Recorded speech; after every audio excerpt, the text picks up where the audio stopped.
India's number 1 varicose veins hospitals ఐబీసీను సంప్రదించండి. మీ నొప్పి లేని ప్రయాణాన్ని ప్రారంభించండి. నమస్కారం సార్. నమస్తే మా. సార్, వైఫ్ అండ్ హస్బెండ్ రిలేషన్షిప్లో గొడవలు అనేవి కామన్, అది అందరికీ తెలిసిందే. బట్ కొన్నిసార్లు భార్యకి భర్త తప్పు చేశాడు అనేది తెలిసినప్పుడు దాన్ని ఏ రకంగా చెప్తే నా భర్త నన్ను అర్థం చేసుకుంటాడు, తప్పుగా కాకుండా దానివల్ల నేను హట్ అయ్యాను అని, అది నువ్వు మళ్ళీ చేయకూడదు అని ఎలా చెప్పాలి సార్? కమ్యూనికేషన్ చాలా చాలా ఇంపార్టెంట్. అలా ఏమైనా తెలిస్తే ఆ తప్పు యొక్క గ్రేవ్నెస్ అర్థం చేసుకోవాలి. గ్రేవ్నెస్ అంటే ఎంత డెప్త్, ఆ మిస్టేక్ ఎంత పెద్దది. ఓకే, అది చాలా ఇంపార్టెంట్. నీకు అనిపించిన పెద్ద మిస్టేక్ ఆయనకు అంత పెద్ద మిస్టేక్లా అనిపించకపోవచ్చు.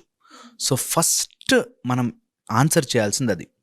ఎందుకు ఆయన అంత ఈజీ అయిపోయింది ఆ విషయం, నాకు ఇంత బాధ కలిగించే విషయము ఆయనకు అసలు ఎందుకు అంత లేదు, ఆ డెప్త్ ఎందుకు అర్థం చేసుకోవట్లేదు అన్నది ఫస్ట్ మనం అడ్రస్ చేయాల్సిన విషయం. సో ఇంత ఇష్యూ జరుగుతుంటే ఆయనకు ఎందుకు అంత క్యాజువల్గా ఉంది, he must be having some thought process. ఆ థాట్ ప్రాసెస్ని ఫస్ట్ అర్థం చేసుకోవడానికి ట్రై చేయాలి, నెంబర్ 1.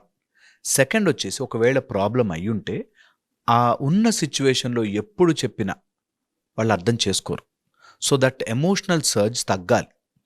తగ్గినాకే దాని గురించి ఇట్లా ఇట్లా ఇట్లా అని చెప్పగలిగితే బాగుంటుంది. సో ఎప్పుడైనా don't take any emotion head on అంటారు. హెడ్ ఆన్గా ఏమో నువ్వు కోపంగా ఉన్నా, నేను కోపంగా ఉన్నా అన్నా అనుకో, హెడ్ ఆన్ ఎమోషన్స్ ఎప్పుడు పనిచేయవు.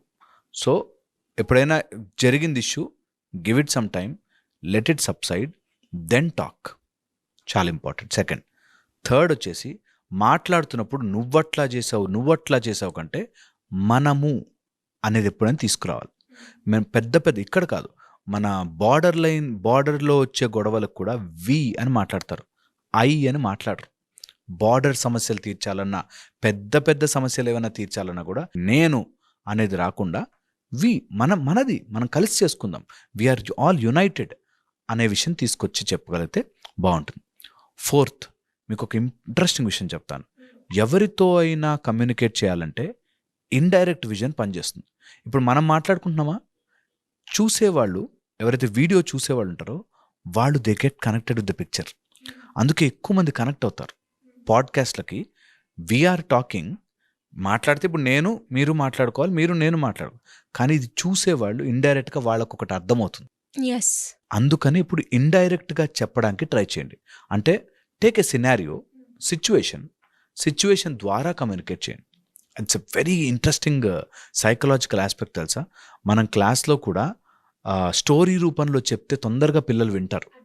ఎందుకు అంటే స్టోరీ సమ్వేర్ హ్యాపెనింగ్. ఇప్పుడు ఇది నాకు కాదు క్లాసు, నాకు కాదు చెప్పట్లేదు డైరెక్ట్గా, బట్ ఇట్స్ హ్యాపెనింగ్ సమ్వేర్ అనే దాంట్లో ఎక్కువ ఇన్ఫర్మేషన్ తీసుకుంటారు. ఇలా జరిగింది ఒక చోట, ఇలా బిహేవ్ చేస్తాను, మీకు ఎట్లా అనిపిస్తుంది అనేటట్టుగా తీసుకురాగలిగితే బాగుంటుంది. Fifth, let them talk. వాళ్ళు మాట్లాడి వాళ్ళ వర్షన్ వింటే మనకు తెలియకుండానే చాలా పాయింట్స్ బయటకు వస్తాయి. ఓహో, ఇదా మైండ్లో జరిగే, దీనివల్ల ఇలా ట్రిగర్ అవుతున్నాడా అని తెలుస్తుంది. ఇంకా ఫన్నీ ఇంకొక ఆస్పెక్ట్, ఇంకొక సైడ్ నుంచి చెప్తా. ఒక వైఫ్ తన హస్బెండ్ ఏ పని చేసినా ఆయన ఎంత పాపం, ఆయన అర్థం చేసుకోవాలి కదండి అని చెప్పి ఏ పని చేసినా అర్థం చేసేసుకుంటున్నా అని ఫీల్ అవుతుంటుంది.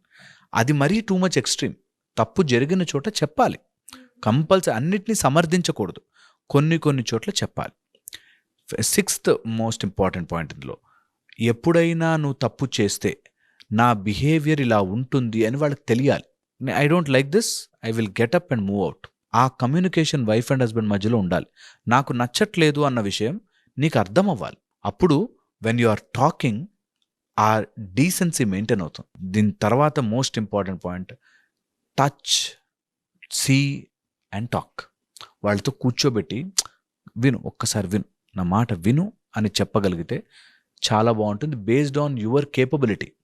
అంటే నేను బిహేవ్ చేసినప్పుడు నేను నాన్ సెన్స్గా బిహేవ్ చేస్తాను, బట్ నీ దగ్గరికి వచ్చినప్పుడు నేను ప్రేమగా మాట్లాడతాను, సెట్ కాదు. So when you grow above, then you will realize వాళ్ళు చిన్నపిల్లల మనస్తత్వంలో అట్లా బిహేవ్ చేస్తున్నారు, దాన్ని పట్టుకోవాలి. మాకు అర్క విద్య అని ఉపాసన, సూర్య ఉపాసన చెప్తున్నప్పుడు 3 types ఆఫ్ మైండ్స్ చెప్తాం. Child mind, mild mind, wild mind అని. ఇలా మైండ్స్ రకరకాలుగా ఉంటాయి. చైల్డ్ మైల్డ్ అంటే మనం డీల్ చేయొచ్చు. కొంత వైల్డ్ మైండ్ ఉంటుంది, వాళ్ళకి సడన్గా ట్రిగర్ అవుతుంది. ఆ ట్రిగర్ ఎందుకు వస్తుంది అన్నది మనం గమనించుకుని దాన్ని కంపల్సరీగా అడ్రస్ చేయాలి. కొన్నిసార్లు వైటమిన్ డెఫిషియన్సీస్ వల్ల, కొన్నిసార్లు డోపమిన్ రివార్డ్ సిస్టమ్ డెఫిషియన్సీస్ వల్ల, కొన్నిసార్లు వాళ్ళకి కావాల్సిన హార్మోనల్ బ్యాలెన్స్ లేకపోవడం వల్ల, కొన్నిసార్లు జరిగిపోయిన ఎపిసోడ్స్ని వాళ్ళు ఆలోచించి తయారు చేసుకున్న ప్యాటర్న్డ్ థింకింగ్ వల్ల ఇలా రకరకాల ఆలోచనలు ఉంటాయి. ఓకే, స్టక్ అయిపోయిన థాట్స్ ఉంటాయి. కొంత డిజార్డర్గా మారుతుంది. సైకాట్రిక్ హెల్ప్ తీసుకుని సైకాట్రిస్ట్ దగ్గరికి వెళ్ళి చూపించుకోవాలి.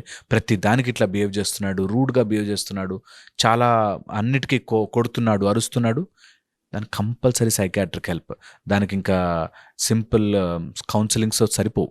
హ్యావ్ టు టేక్ డిజార్డర్ ఉంటే హెల్ప్ తీసుకోవాలి. బట్ ఒకవేళ ఏదైనా ఒక ప్యాటర్న్ ఆలోచన వల్ల అప్పుడెప్పుడో బిహేవ్ చేసిన మీ అత్త మీ మామ ఇలా బిహేవ్ చేశారు, అందుకని నేను ఇట్లా తయారయ్యాను అనేదైనా ఉంటే దాన్ని స్లోగా సాఫెన్ చేసి మెల్లగా దాన్ని కరెక్ట్ చేయొచ్చు. ఓకే, కొన్ని విషయాలు నచ్చలేదు, వాళ్ళు అట్లాగే బిహేవ్ చేస్తారు, అవాయిడ్ దట్. సో మనకి ఎప్పుడూ చెప్పేవారు సామదాన భేద దండోపాయాలని. మెల్లగా స్టెప్ బై స్టెప్ అన్ని మెథడ్స్ ఫాలో అవ్వాలి ఒక రిలేషన్షిప్ కాపాడుకోవాలి అనుకుంటే. ఓకే, చాలా ఇంపార్టెంట్ ఇది. దీంతోపాటు నేను ఇలా కమ్యూనికేట్ చేస్తాను అన్న విషయం తెలియాలి. దట్ వాళ్ళకి కమ్యూనికేషన్ టైం ఉంటుంది. దట్ ఒక వైఫ్ అండ్ హస్బెండ్ నువ్వు ఇలా బిహేవ్ చేస్తున్నావు, దీనివల్ల ఇలా అవుతుంది. ఇంకా మేము ఏం చెప్తాం తెలుసా, అట్లీస్ట్ ఇయర్లీ వన్స్ బర్త్డే రోజు నాలో ఏం మారితే నువ్వు హ్యాపీగా ఉంటావు అని హస్బెండ్ వైఫ్ని అడగాలి, వైఫ్ హస్బెండ్ని అడగాలి. ఓకే, మనం 10 years రిలేషన్షిప్ అయింది కదా, నాలో ఇది మార్చుకో నేను హ్యాపీగా ఉంటాను అనే పాయింట్ ఏదైనా ఉంటే చెప్పు, మారుతాను. That's the gift. You have to give it to them. ఆ గిఫ్ట్ ఇవ్వాలి. దట్ ఓకే 10 years కలిసి ఉన్నాం కదా, 5 years కలిసి ఉన్నాం కదా, ఈ బర్త్డేకి నీకు నేను ఇచ్చే గిఫ్ట్లో దట్ ఏం మారితే నువ్వు సంతోషంగా ఉంటావు చెప్పు, మారుతాను. ఆ ఒక్క పాయింట్ తెలుసా జీవితం మారుస్తుంది. Should ask. ఎప్పుడైనా నీ వైఫ్ని అది కొనిచ్చా ఇది కొనిచ్చా అవి తెచ్చా ఇవి తెచ్చా కదా, నీకు నేను ఎలా మారితే నువ్వు సంతోషంగా ఉంటావు చెప్పు. చాలా ఇంపార్టెంట్. అది వదులుకోలేం. కొన్ని అలవాట్లు మనం అన్నిటికంటే గొప్పగా ఇచ్చేది మన అలవాటు. అందుకే కొన్ని వ్రతాలు పూజలు చేసేటప్పుడు సాల్ట్ వదిలేస్తున్నా, స్వీట్ వదిలేస్తున్నా, లేకపోతే పులుపు వదిలేస్తున్నా. నీ కోసం నేను నా అలవాటుని మార్చుకుని నేను చేయగలిగితే you are so important to me. అలా ఇంపార్టెన్స్ ఇచ్చిన హస్బెండ్ని కానీ వైఫ్ని కానీ ఎవరు వదులుకోలేరు. సో దిస్ బర్త్డే గిఫ్ట్ ఇది ట్రై చేయండి. బర్త్డే వచ్చిన నీకు నాలో ఏం మారితే సంతోషంగా ఉంటావు ఒకటి చెప్పు, నేను మారి చూపిస్తాను నీకు. Do it, stick on to that. చాలా బాగుంటుంది, కానీ అంత ఈజీ కాదు. But that's how good life is led. Okay, మంచి లైఫ్ రావాలి ఏదైనా సరే ఆ కమిట్మెంట్ ఫర్ సంథింగ్ ఉండాలి. ఎస్ సార్, కమ్యూనికేషన్ గ్యాప్ ఎక్కువగా ఉంటుంది రిలేషన్షిప్లో. కానీ అది ఎలా చెప్పాలో అర్థం కాదు భార్యకి. తప్పు చేస్తున్నాడు అన్న భార్యకి ఆ బాధ ఎలా చెప్పాలో అర్థం కాని సిచ్యువేషన్స్ చాలా ఉంటాయి. ఈ వీడియో చూసిన తర్వాత మీరు చెప్పిన ఏవైతే 3-4 పాయింట్స్ ఉన్నాయో, అంటే అది ఒక స్టోరీ రూపకంగా చెప్పాలా, ఒక ఎగ్జాంపుల్లో చెప్పాలా, లేదు అంటే ఇంకెలా చెప్పాలో అన్నది మాత్రం ఈ వీడియో చూసిన తర్వాత ఒక పాయింట్లో కాకుండా ఒకటన్నా అర్థమవుతుంది కదా అన్న ఇన్సిడెంట్ కనెక్ట్ చేసుకుంటూ అన్న చెప్పొచ్చు కదా అన్నది అర్థమవుతూ ఉంటుంది. Thank you sir, thank you so much.